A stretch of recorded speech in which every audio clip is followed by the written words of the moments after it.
Mori ore te whānau, no mai hoki mai. Welcome on in or welcome back to the 99 Dreams podcast. As always, I'm your host, Rawiri, and today we have an amazing episode. This is episode 2 of our Icons series. This Icons series is centered all around athletes and athletic icons who have inspired me to take their championship pedigree and bring it into this podcast, bring it into the clothing brand, bring it into the magazine, into everything that we eventually do. We want to have that championship mindset.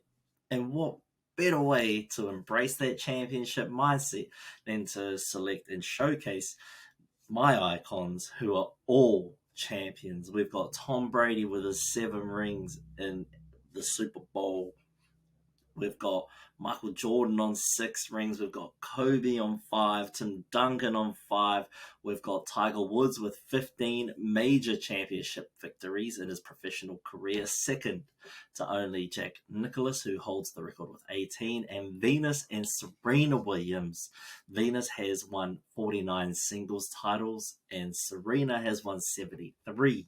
Those numbers alone speak volumes as to why these particular athletes are selected as icons that have inspired me. And it's not only what they do on the field or on the court, it's what they do off it as well, how they present themselves off the field in preparation for their next victory, for that next title. So without further ado, let's get into it, whānau? So as we all know, Icon series is built around different people that have inspired me to get out and chase my own form of greatness. And, what better way to do that than see athletes performing at the highest caliber, night in, night out, for our entertainment. So, the first up is considered the GOAT in American football. It was always Joe Montana before this guy came through, and, being close to, I think he was maybe the last pick in the NFL draft, and I think maybe the year 2000. Maybe, I don't know. I can't remember when he got drafted, but he was damn near dead last. There were, I think, 5 other quarterbacks taken before him. Everyone doubted this guy, and he just found a way to start winning. Everyone thought it was Bill Belichick throughout his whole career. They were like, nah, it's the coach. He's playing in the right system. So recently he left. He went to the Buccaneers before retiring. He retired as a Buck. He won 1 more Super Bowl there and had a few strong playoff runs throughout his Bucks career. So we can put it down to Tom Brady just wanting to win more than anything else out there. And there's a famous quote that he says is, what's your favorite ring? He's always saying the next one. It's never this one, is the next one. And, that relates so much to me. And this sort of new venture that we're going through, what's my favorite drop? The next one. What's my favorite, podcast? The next one. I love all my guests and all my episodes and all my friends that have come on and supported the show. But I'm always looking forward to the next one, because as much as I love all the previous ones and I've learned so much, I'm ready to learn something new. And that's that mindset that I got from Tom Brady, is just, what's that next one we can hit? Who's next? Who can we learn from? Who can we have a deep, meaningful conversation with, and just pull apart a different corridor? And that's what excites me. And I think that's the mindset that I need to carry, and comes from different iconic athletes. And so the quote that Tom Brady has in this is, a lot of times I find that people who are blessed with the most talent don't ever develop that attitude. And the ones who aren't blessed in that way are the most competitive and have the biggest heart. And that resonates a lot, obviously, because Tom Brady was, known as not an athletic guy, can't throw deep balls, not that accurate. He worked his ass off to get where he is today. He looked at doing alternative exercise methods to take care of his body so he could play such a long career. I think he played up to about 43, 44 years old. He only retired 2022, at the end of that 2022-2023 season. So huge effort, huge stint from Tom Brady, and he had to learn and adapt. And I think that's why, he is the most competitive, because he wasn't blessed with that natural born talent. He had to work his ass off to develop that talent. So I love that quote. It kind of resonates with me, because now I can think, all right, sweet. I don't have the God-given talent. I'm not business-minded. Never done a podcast before. We just jump in and we do it. We learn along the way. We learn from our own mistakes. We just keep building and building and growing. So that way, when we do hit it, when we do hit that, I don't know, perceived level of success, we've got this foundation of growth behind us that we can go, yes, that's where it's always been. This is where I've got to go now. Take all these learnings, take all this knowledge, and it comes down to that, not being the most talented, not having everything given to you. You got to work, you got to learn, you got to research and build those skills that push you to that next level. And I treat this clothing brand, I treat this podcast and this future magazine, I treat these like a game, like coming to a championship game. Every game, you got to give it your all. You want to play to win.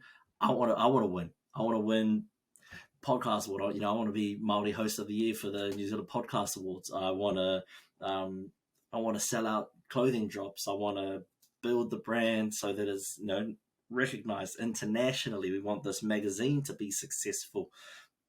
I attack that like each of these little elements of business and promotion are a game, and you got to come into it with a game plan. You've got to be able to read the offense, read the defense, what's working, what didn't work last time, what worked last time, how can we adapt that, shift it, make it better. It's all about the X's and O's, and I credit a lot of that to my passion and love for sport. So I think we've talked a lot about Tom Brady, so we'll move into our next one, which is Venus and Serena Williams, and now their tennis royalty, the careers that they've built out for themselves. And if you disagree with me, you're just a stone cold hater and you just don't believe in them. But they are two of the world's greatest tennis players, in my opinion. Serena and Venus Williams, two GOATs, greatest to ever do it. Venus, amazing, world number one. She set the platform. Serena, she took that to the whole nother level. So here's some quotes from those two that I really resonate with, that just really helps push me to that next level. And I love it. Some people say that I have an attitude.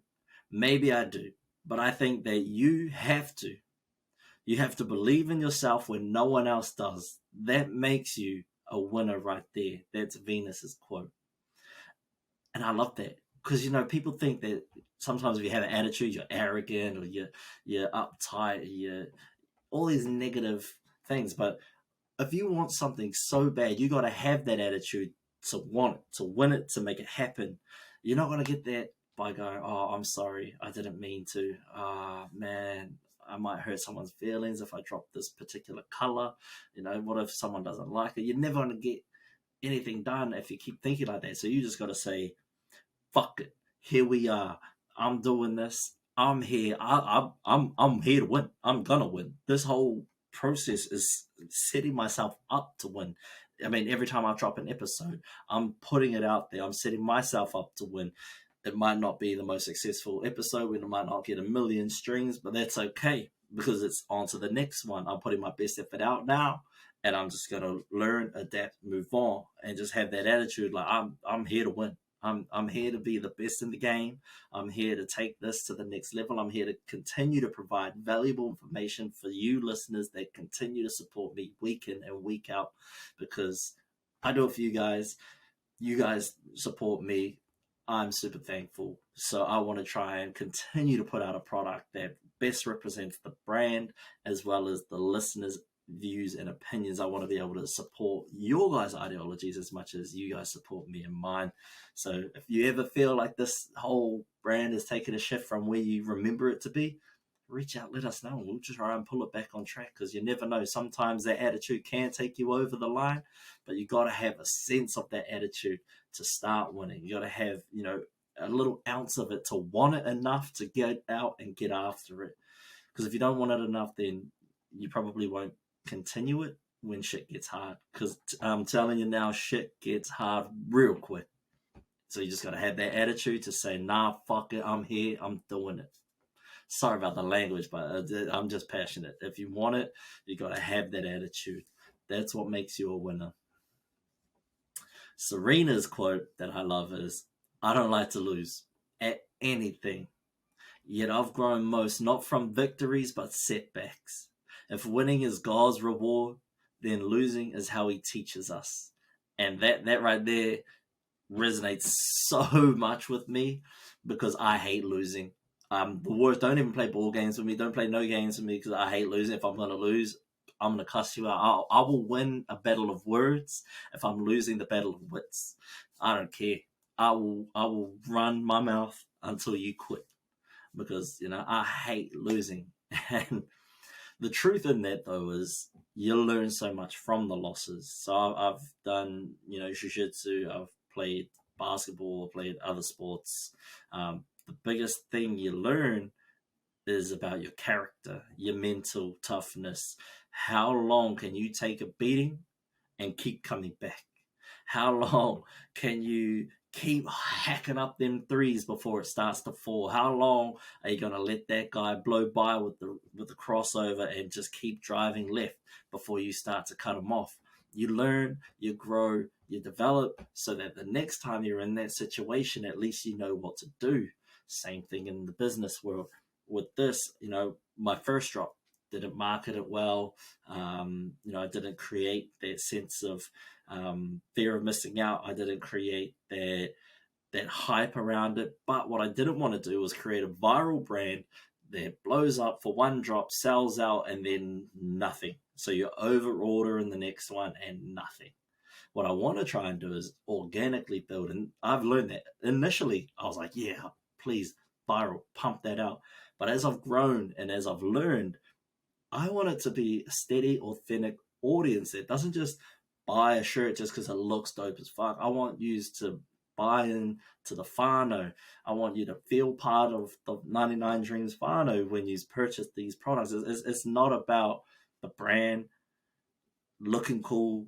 I mean, I want some cool gears, so I'm designing some cooler stuff, but what I really want is for people to feel inspired. I want people to feel like they can get out and chase their dreams when they purchase this product, when they get out and spend their hard-earned money supporting me and my dreams. I hope that the products inspire you to get out and chase yours. And that's the biggest lesson that I've learned in my losses so far. And I mean, we've only been operating since October last year, but these are some of the biggest lessons that I've learned from my harshest losses. And, I've had late nights where I'm like, man, this just ain't clicking. What am I going to do?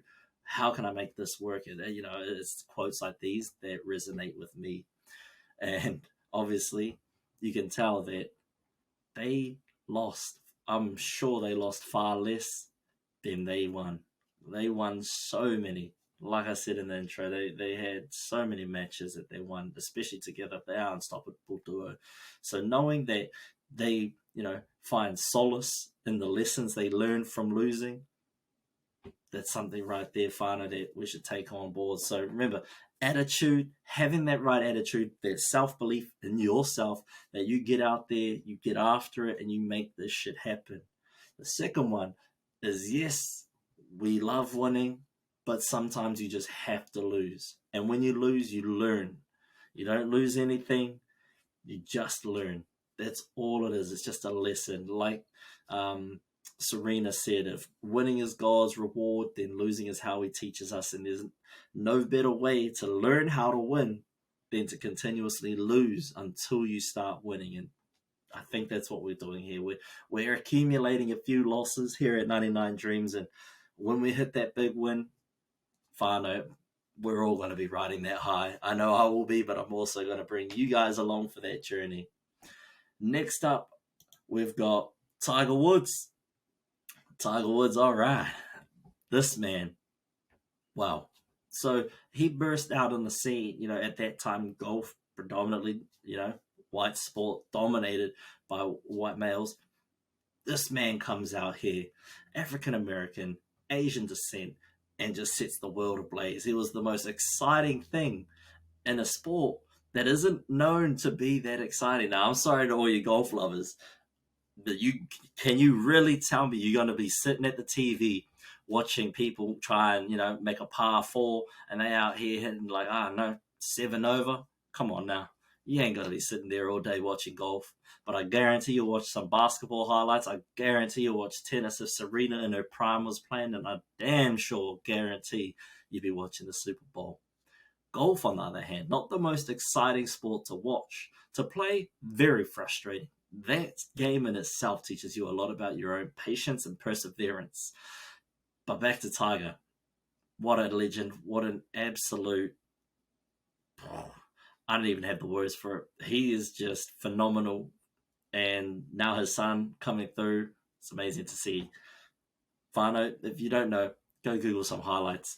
But this quote from Tiger Woods really resonates with me because it just teaches you about the perseverance to continue to be better, to continue to be great. That's what you need to do to be better at golf, to be better at business, to be better at a podcast, to be better at magazine writing. So this quote is, the greatest thing about tomorrow is I will be better than I am today. And that's how I look at life. I will be a better golfer. I will be a better person. I will be a better father. I will be a better husband. I will be a better friend. That's the beauty of tomorrow. And that's so true. Tomorrow, yes, it's that fictional place where we often leave all our tasks, like, oh, I'll do that tomorrow. Oh, I'll fix that tomorrow. Oh, that's a tomorrow job. But being better is always a tomorrow job. If you are ever better today than you are tomorrow, then you're regressing as a person. You're not growing. You're not being perseverant. You're letting yourself fail yourself. If you continue to strive to be better than you are today, tomorrow, and the next day, you will only get better. Whether it's better at math, whether it's better at reading and writing, whether it's better at riding a motorcycle, whether it's better at podcasting, whatever it is, as long as you focus every day on getting better, raising that bar, pushing the envelope a little bit further, every day is an opportunity to be better tomorrow. And Tiger has shown, time after time, he can find other ways to win, and he's done that. And so he has helped me create that mindset of, oh, yeah, let's get after it then. Let's try and do this. Let's push to do this a little bit better. Let's go a little bit further and see how far we can take this business by trying to be better every single day. Next on our list, we've got the great Tim Duncan. For anyone that does know me, I'm a huge Spurs fan. San Antonio for life. We suck right now. I'm not going to lie, we suck right now, but damn, that Tim Duncan era was amazing. 5 rings over 3 different decades. He won his first, and I think it was the 97-98. Or was it the 98-99? 98-99, I think. That season. The 98-99 won his first. Then 2003, 2005, 2007, 2014. Or was it 13? No, 2014. Because 2013, Heat won. 2012, Heat won. 2011, Mavs won. Yeah, 2010, Lakers. So, sorry. The reason why I love the Spurs is they were just not flashy. You got this big silent dude who dresses like he shops at, the warehouse. Back when they had like generic brands, he just, wear off-brand gears. Probably rich as he took pay cuts almost every year. He is the greatest power forward of all time, hands down one of the greatest players, and like I said, 5-time champion, NBA champion. Tim Duncan, amazing player, favorite player of all time, and that's why my favorite number is 21. His quote is, we took pride in representing where we came from, took pride in being from small places and places all around the world, and being able to come together and make ourselves into a team, into a group of guys with one goal, and get that done.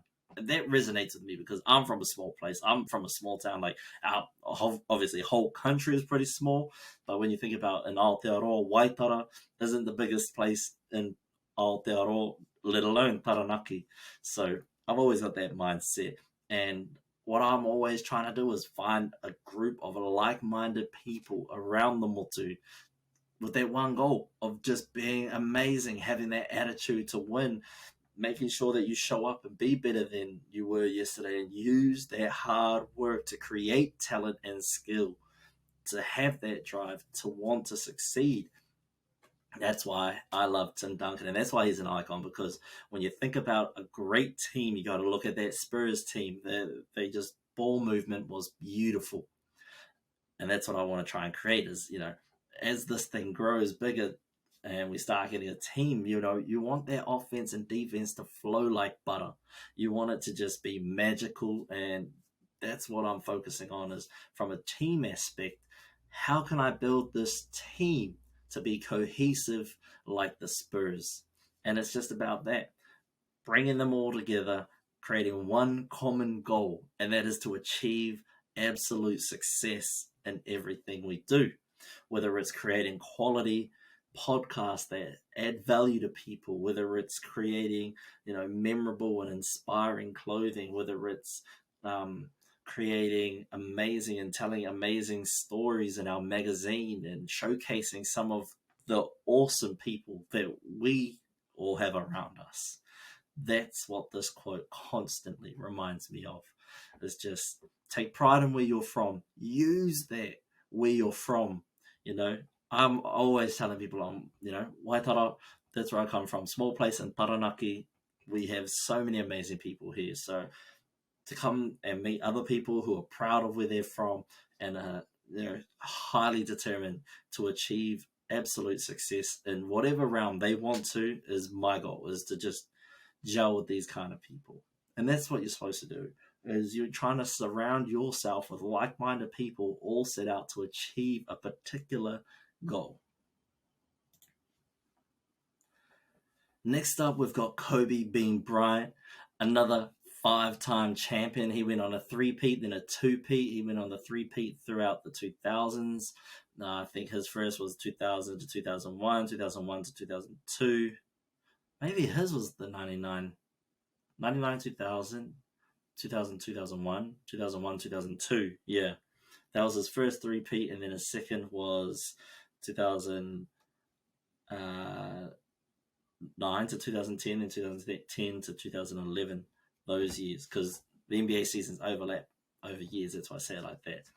Again, his whole persona was just built around this Mamba mentality, crushing people's souls. He was like the David Goggins on a basketball court, essentially. Like, he knew how to work, manipulate his body such a finite way that he could put his leg out, because he watched cheaters run, and he'd put his leg out to stabilize himself and shoot fadeaways and things like that. Just the way he approached basketball and life was just very poetic and very methodological in his sense of just everything he was. So rest in peace to the Mamba. What an amazing person. Champion on the field, and he also won, I think it was like a Grammy or something. He won like another award for his short film Dear Basketball. If you haven't seen that, that is a great piece of like art, man. Go check it out. Dear Basketball. Kobe Bryant's quote: "When you make a choice and say, come hell or high water, I'm going to be this, then you should not be surprised when you are there. It should not be something that is intoxicating or out of character, because you have seen this moment for so long that when that moment comes, of course it's here, because it's been here the whole time, because it has been in your mind the whole time." That quote, I love it, because it really solidifies that fact of, if you manifest it, if you will yourself to be a particular way, to be a particular person, then no matter what, you will make that happen. And when that success comes, it shouldn't be a surprise. You should be like, oh, yo, here it is. Finally came. Like when you order shipping from America, you order, I don't know, NBA jerseys online from America. When it finally arrives, you're like, yo, here it is. I've been waiting for this. I've purchased this. That's what I think about daily. Every time I put out content, every time I'm dropping or designing gears, every time I'm filming a podcast, this is me pre-ordering that jersey. This is me pre-ordering that success. I'm putting it out there. I'm waiting for the receipts. And when they finally come, it's, all right, here it is. Let's keep taking it to that next level. And that's the mindset that I'm in, to keep pushing this to that next level, to keep driving this 99 Dreams kaupapa, and picking up as many people along the way that believe in me, believe in you, believe in this journey, because I believe all of us should achieve our dreams, and it shouldn't be a surprise when we get those dreams achieved. Um, like the other day, I realized I finally hit my milestones on social media. I've hit my 150 on Instagram. We're currently at 263, 264. On TikTok, we're at 64, 65. My initial was 50. On Facebook, I didn't even set a Facebook goal, but currently we're at like 54. On YouTube, we're at 104 subscribers. And I don't even know how LinkedIn works. I'm not gonna lie, it's foreign to me. So let's not get into that. But thank you all so much for helping me achieve that dream and smashing those goals. I think we're gonna have to push the bar a little bit further this time, so it's a little less out of a little further out of reach. That's the word I'm looking for. But like Kobe said, it shouldn't be a surprise when that happens. You got to believe in yourself. I believed in us in this kaupapa, and I'm so grateful and thankful for all of you guys' support throughout this entire journey. So thank you all so much. And yeah, this Kobe Bryant quote, so amazing. Just keep dreaming and understand that when it happens, don't be surprised, because you knew this day was coming. You've done everything you can to be in this moment right now. So build that team. Be better every tomorrow. Be better than what you were today, tomorrow. Have that attitude, because you deserve it. Like Kobe says, this is what it is. Come hell or high water, you're going to be this. So you need that attitude. Learn in the losses, and skill and talent doesn't beat out desire, hard work, and ethic. Work ethic. Wanting it more than someone else. That's you. You got to want it more than someone else. And I know if you're listening to this podcast, you do want it more than someone else. You're just waiting for that little push. And I hope you get that push sooner rather than later. Now, a final quote from MJ, the basketball god himself. Yes, LeBron, I think, has passed Michael Jordan now. But MJ, the pioneer, man. LeBron, he might now be the greatest of all time, but MJ was that basketball god. Without MJ, you don't have Kobe. Without Kobe, you don't have half the league. So LeBron, you get your flowers, my man. You're an amazing player. But I got to give props to where it started. Michael Jordan. Michael Jeffrey Jordan, number 23, one of the most famous basketballers of all time. If you don't know basketball, you at least know Michael Jordan. Even the young kids, they still know LeBron and Steph Curry and KD and Giannis and Devin Booker and all of them. But I guarantee if you mention Michael Jordan, they'll say, nah, LeBron's better. So they know who MJ is, most famous basketball player. And if they don't know who he is, then they probably can't afford his shoes. So, hey, it's all good, kids. Once you grow up and get your own money, then you can get some of the real GOAT shoes. But anyway, so Michael Jeffrey Jordan, again, 6-time NBA championship. He went on 2 3-peat runs throughout the 90s. Some people say that he could have gone the entire decade winning if he didn't take 2 years off. But it's all good. I mean, shit. He got enough rings, I think. But he did take 2 years out, time out. Some people conspire that he was a ban for gambling and shit like that. But other people say he just wanted to play baseball. Wasn't that good at it, but hey, he tried. So anyway, the minute you get away from fundamentals, whether it's proper technique, work ethic, or mental preparation, the bottom can fall out of your game. Your schoolwork, your job, whatever you're doing.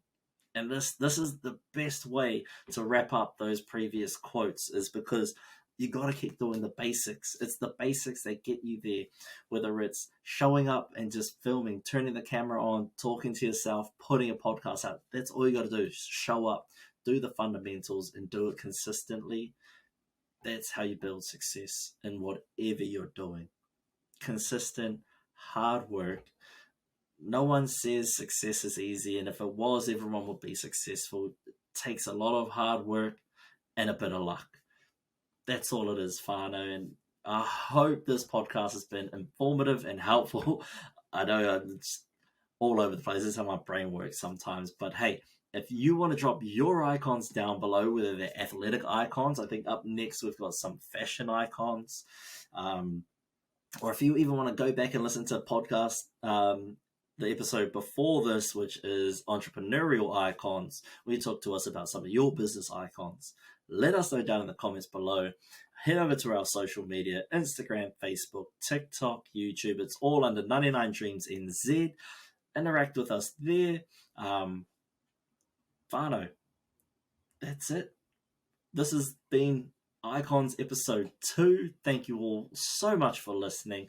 I hope this has been beneficial for you. It's definitely inspired me to continue to push, keep creating consistent, meaningful content that's relevant and specific to you guys. So please let me know if you have any ideas for any more upcoming series. Comment down below or slide in the DMs on any of my social media platforms. Stay tuned, whānau, because we do have a magazine release coming out soon called Culture Shift. We're currently working on articles and the artwork for it all, but stay tuned, that's coming soon, so I'm excited for that. But until next time, whānau, stay safe, take care, and mauri ora. Ka kite.